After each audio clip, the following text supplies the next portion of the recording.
Hey friends, and welcome back. If you're new here, my name is Morgan, and today I am excited to be preserving some food. So Sam and I really focus on trying to eat the highest quality food we can at an affordable price, and doing so means getting a lot of our food in the summer and in the fall time. So I was able to go to kind of a farmer's market.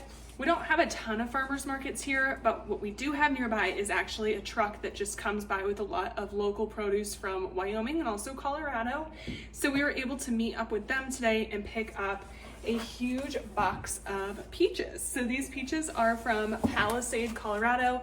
And if you're in the Colorado, Wyoming area, Palisade is very famous for its wine and also its peaches and cherries. And so these are a total treat for us to have. So I'm super excited. We are going to get these all processed up. And then yesterday I was actually out in the garden and I just completely lost track of all of our cucumbers. And so we planted little baby pickling cucumbers. So they're supposed to be similar to, I think they're called like the gherkins, those really small cucumbers. And ours got a little bit carried away. So I don't think I'll be able to make pickles out of all of these, but I want to make sure that they're not going to waste. So I figured we could start today out by going out to the garden and picking the small cucumbers that are actually the right size, and we can get to pickling those. And then I think I am going to try pickling some of the larger cucumbers. Obviously it's going to be a little trial and error because we don't want a soggy pickle. So let's head out there, go get those ripe cucumbers that are the right size for this, and then we'll get to preserving those, making some pickles, doing something here with these peaches, and we'll see what else we get into. So let's jump out to the garden. This is not the size we're looking for. We want like small 3 to 5 inch cucumbers, not these huge things, but that's okay. It's still a good. Okay. Here's a good example. This is what we're going for. So those tiny little cucumbers that you get, or pickles that you get, we're looking for these little cucumbers so that we can have a really crispy pickle. Okay, this is perfect. These are more the size of pickles. I mean, these are still pretty large, but this is much closer to what we are looking for. So I keep finding a ton of them in here, so you just kind of have to keep crawling back, and there's still so many little ones. I think we'll be doing this a couple times this year.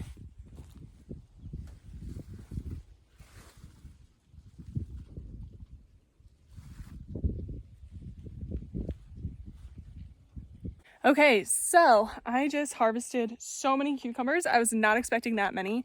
It's about 100 degrees out here, so I'm gonna bring them inside and then I'll show you what we got. But while I was out here, I realized our okra is also out of control. So let me take you down here. We're gonna get some of that cut up and we will get that processed inside as well. These are insane. I've never grown okra this big in my entire life.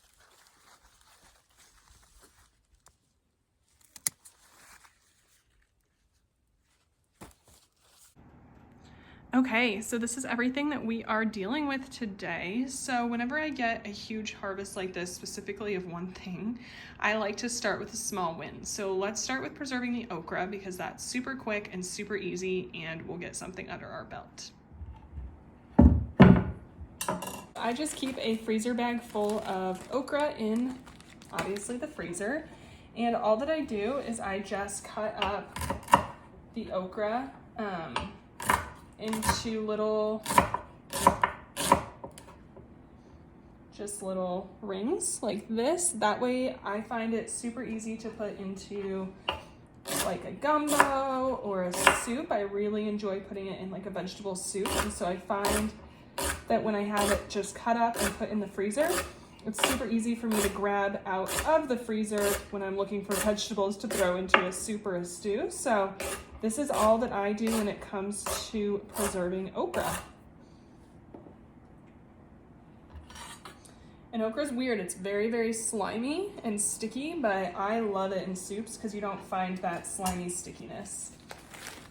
And then I just throw it. As you can see, we only had like 2 okras before this, so this is a big day. Exciting things.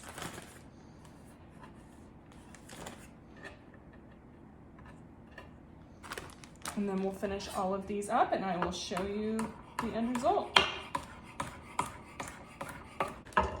Okay, first veg out of the way.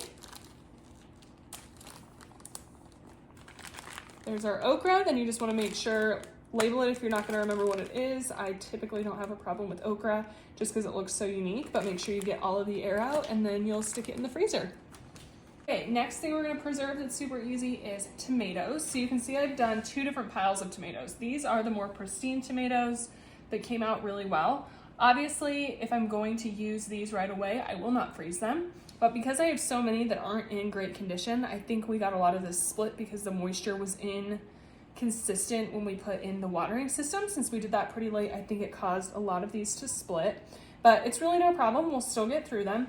So I'm going to keep these set aside, and these are something I'll use for like BLTs, or I'll use them fresh. Versus these guys that are looking really nice, I'm going to save them for making sauces. So aroma or something like this doesn't have a very big stem area. So all I do is I just take that and stick it in a freezer bag, just like this. I freeze all of the tomatoes and then I'll make one large batch at the very end. But with some that have these really large stems, all you do is just go around the core and the stem with a knife like that. And then when you go and make the sauce, I'm just gonna cut this piece off too because I don't love it. Perfect. And then we'll just throw that in the freezer bag. And then when you go to make the sauce, you already have them cored and you don't have to worry about that step.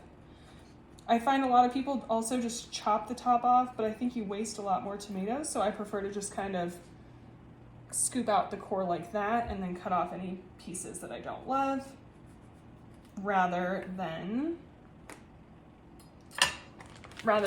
you know, cutting it straight off like that. So this one, it does have a little split, but I'm not too worried about it. So I'm just gonna go, as I'm coring, I'm gonna come down here and cut that as well.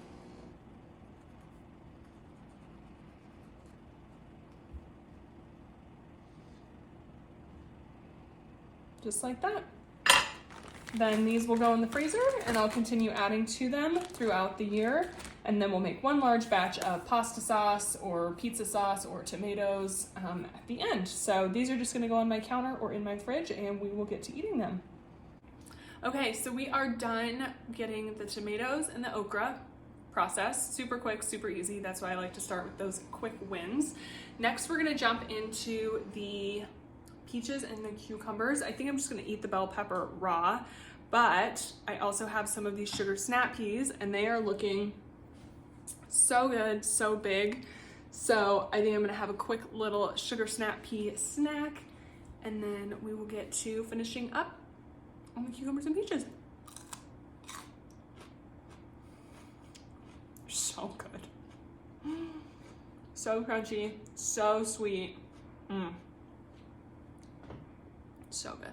So we are going to get going on the cucumbers now. I am going to make a dill chip kind of cucumber. So first thing I need to do is just get our ingredients prepped.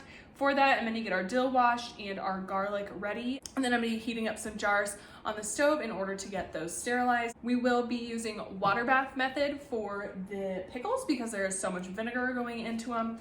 That is typically what you would do with a pickle rather than pressure canning. So I'm gonna get the garlic all ready to go. And I'm actually gonna use gloves for this because I love garlic, but I do not love my hands smelling like garlic for the next week. So we're gonna be proactive. And then I just have my trash can down here so I'm not actually throwing things on the floor. And traditionally, how I peel garlic is I just take the, woo, what a catch. I just take this root end, I'll cut that off like so. That helps kind of peel it. Then throw that away. Take your knife, play it flat on the garlic, smash it, and that kind of helps break the rest of the peel off of the garlic, and it'll leave you with a clove.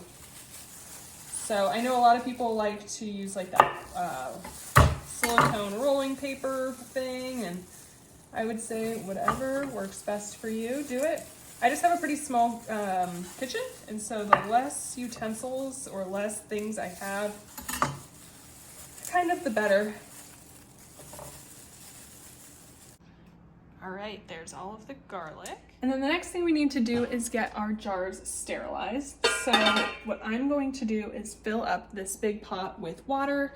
That way we can put the jars in there. You can definitely sterilize your jars in the dishwasher. I just prefer to do it on the stove. I figure if I'm already turning the stove on and getting water hot, might as well just sterilize the jars while I'm at it. And then in these two pots, that is where I'm currently letting our cucumbers soak. I just put them in some cold water and they're just soaking in there. Hopefully that will help give us a crispier end product.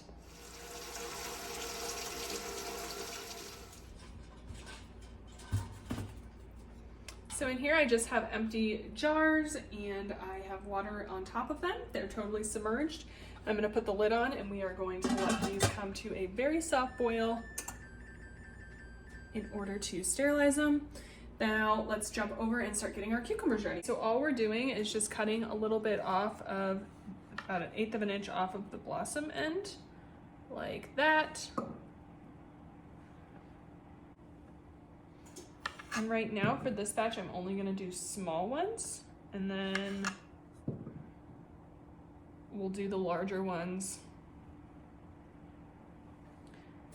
next. I just wanna make sure that I'm separating them. That way, as I'm canning them, we know what we're getting. So I feel like sometimes you're in the mood for a little cucumber like this, and sometimes you want a pickled chip. So I'm gonna keep them separated. That way we can decide what we want when we're grabbing them. So here's the first set. These are all the littler guys that I'm going to pack into jars together, and then we'll put the bigger ones also together, but in a different pot. Okay, and now for the bigger cucumbers, I'm just gonna use my mandolin. I'm going to make even size slices. Definitely use the guard or be so careful of your fingers. I've cut myself so many times. In fact, I think I'm going to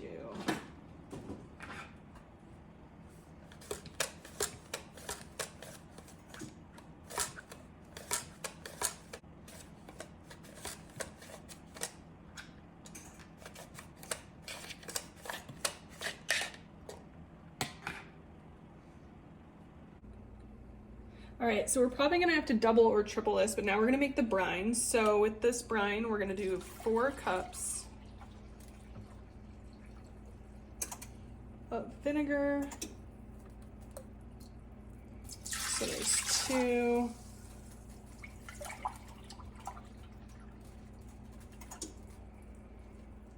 Four. Then we're gonna do 4 cups of water, 3/4 of a cup of sugar, and a 1/2 cup of pickling salt. I'm gonna minimum double this, so let's keep adding.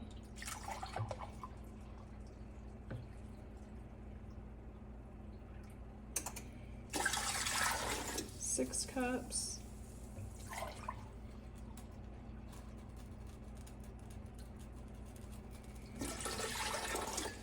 8 cups of vinegar. Let's get our water. Okay. So that's the brine tripled. Hopefully that's enough. We can always make more. Add 1.5 cups of pickling salt. It's okay if it's a little bit lumpy and clumpy because we're gonna boil it.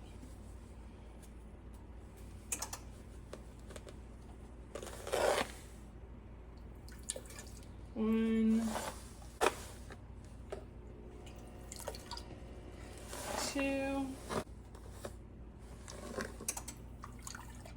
3, and then 3/4 of a cup of sugar, but we're tripling it, so we're gonna do the 3 times that. So 1,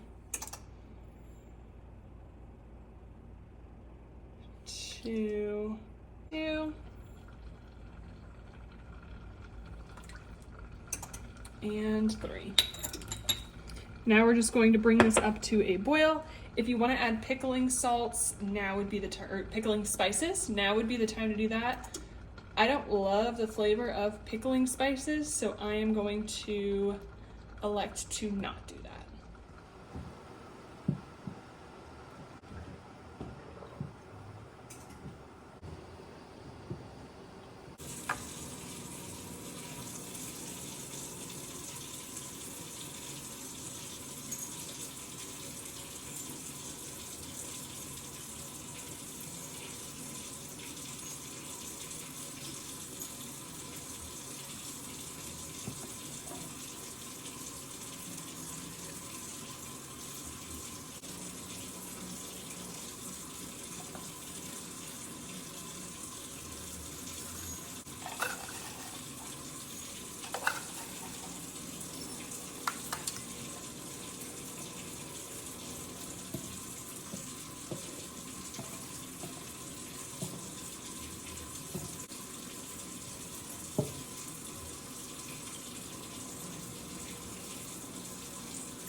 Okay, now we're going in and just topping these off. We are filling them full of liquid until there is a 1/2 inch of headspace.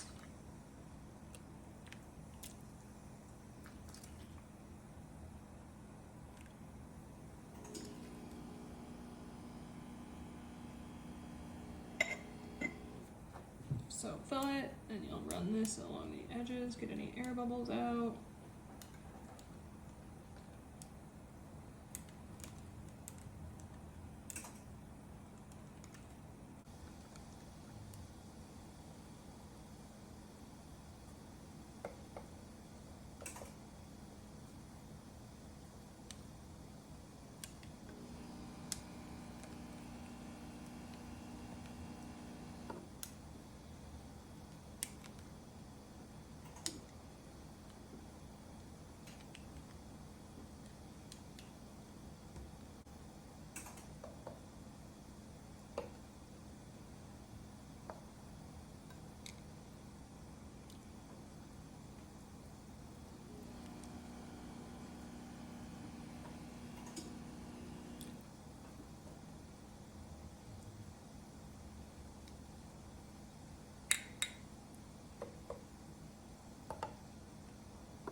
Make sure we have a nice tight seal, and then I'm just going to take the tops and set them on.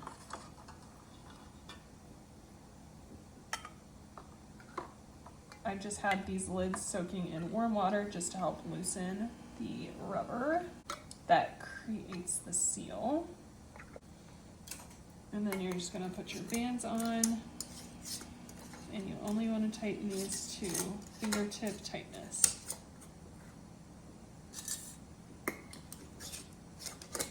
Doing that, make sure that the air can still escape.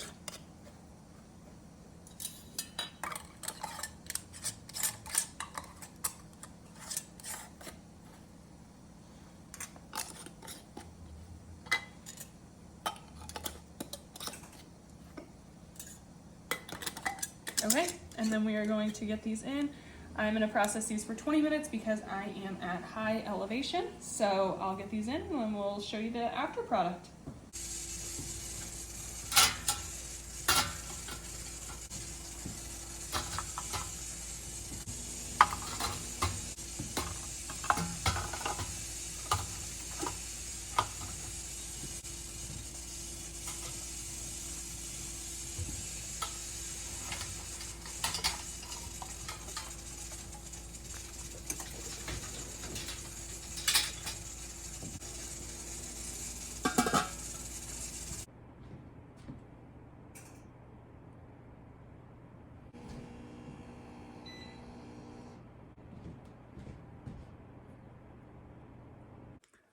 Good morning. Yesterday we were able to get 15 pints finished, and I do have a whole sink of cucumbers back here still to do, but I thought we should do a taste test together and see how crunchy they ended up being. Obviously, the cooking process and everything kind of takes some of that crunch away. And so I thought it would be fun for us to do a quick taste test. Here's an up close of what they look like. This jar is a combination of the smaller dills along with the chips. So I thought this would be a really good jar to open up and try. That way we can see how the chips worked on the crispiness versus the little baby dills. So let me get this open and then we will give it a try. One thing I do want to note is when you're storing your jars, it's super important that you take the rings off. And when I say rings, I mean these things. You never want to store a jar with the ring on because that can give you a false seal. So you should be able to hold your can by the top. Be sealed enough that the weight of the jar does not pull that off. And if you have the ring on it, it can hold the lid on, making it a false seal. So if you didn't get a good seal and bacteria is able to get in there, you want to know. So a lot of times, if you don't have a good seal, the lid will pop off or you'll see some mold or some kind of residue at the top of your jar. That's how you know you didn't get a good seal.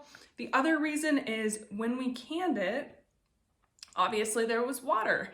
And so you don't want to get water stuck in this ring because if you have water in here, that can cause rusting, it can cause molding, and that's not something you want your food to be exposed to. So it's super, super important. You always take your rings off when you're storing your jars. Okay, enough of that. Let's get this open and give these pickles a try. Here's what they look like. Ooh, they smell really good. Garlicky and a good amount of dill is what I'm smelling. So let me first try a chip.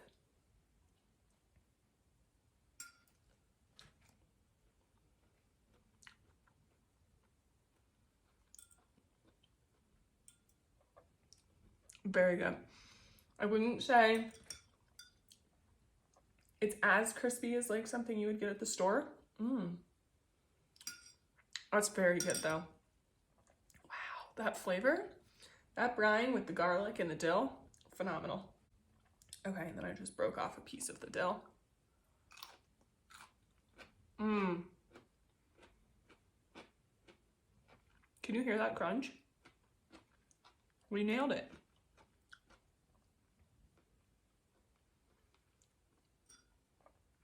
Yum. Ooh.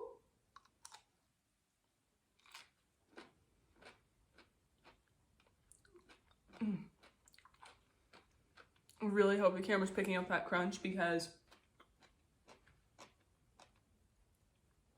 we worked hard for that. So, end result, those are good. So end result, these, the little gherkin style, are a lot crispier. The chips are still really good, but I wouldn't say they're as crispy, so I'm not getting that like crunch from them. So I think moral of the story is I need to make sure that I am not letting the cucumbers get too big and I'm putting them in or saving them when they're really little like this, because that's a killer pickle. I wouldn't say it's super spicy. I would probably add a little bit more red pepper next time, but the dill to garlic to like vinegar ratio, phenomenal. Wow, those are really good. I'm so excited about that. And the chips are also really good. I'm just not getting like that crunch factor from them. Okay, that is it for our huge pickling day. Thank you so much for joining. I hope you learned something. Definitely make sure you subscribe so you can see some of the other processing videos that we have coming up. I really appreciate you guys taking the time to come hang out with me today, and we'll catch you in the next one. Bye.